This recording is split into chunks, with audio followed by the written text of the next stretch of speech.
मध्य प्रदेश में अमरवाड़ा के बाद कांग्रेस को पूरी उम्मीद है कि विजयपुर और बीना में भी कांग्रेस विधायकों की स्थिति के बाद उपचुनाव होंगे। इसी के चलते अभी से नए प्रत्याशी की तलाश शुरू कर दी गई है। अभी विजयपुर और बीना में कांग्रेस विधायकों ने इस्तीफे तक नहीं दिए हैं, जिसे लेकर सियासत रफ्तार पकड़ रही है। निश्चित तौर पर भारतीय जनता पार्टी चुनाव को विन करेगी। हम पूरी ताकत से चुनाव में लगे हुए हैं और हमारा, जैसे कि आपने देखा है कि हमारा पर्चा भी दाखिल हो गया है और पार्टी भी पूरी स्टार प्रचारक से लगा के तमाम तरह की कार्रवाई को लेके आगे बढ़ चुकी है। इस चुनाव को हर हाल में भारतीय जनता पार्टी जीतेगी। इसलिए जीतेगी कि अमरवाड़ा की जनता का ये मन बन चुका है कि वो मोदी जी के साथ में विश्वास रखते हुए मोहन यादव जी की नीतियों से प्रभावित होकर डबल इंजन की सरकार का साथ देना चाह रहे हैं। इसलिए हम भारतीय जनता पार्टी की सरकार, भारतीय जनता पार्टी के विधायक के उम्मीदवार को हम जिताएंगे। कांग्रेस आरोप लगाने के अलावा कर भी क्या सकती, बताइए आप। है क्या उनके हाथ में करने को? संगठन उनका है नहीं, नेता उनका है नहीं, उनका प्रदेश अध्यक्ष कार्यकारिणी बना नहीं पा रहे। प्रदेश अध्यक्ष फेल्यूर घोषित हो गए, जीतू पटवारी नाम की रह गए, हारू पटवारी हो गए।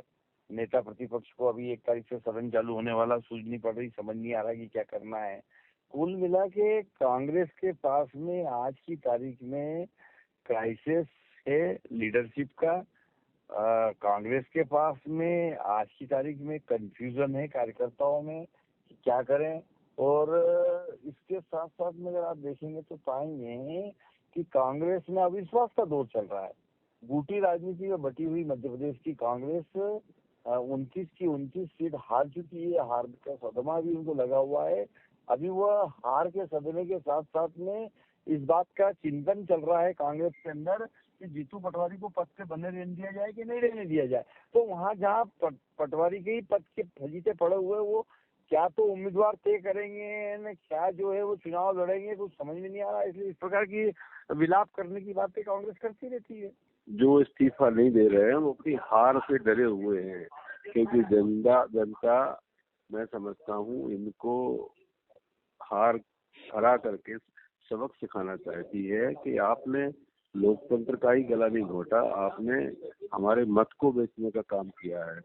इसलिए इनको हारने के डर की वजह से इस्तीफा नहीं दे रहे। लेकिन कांग्रेस ने अपनी कार्रवाई कर दी है और जब विधानसभा सत्र शुरू होगा तो विधानसभा अध्यक्ष के माध्यम से इस कार्रवाई को आगे बढ़ाएंगे।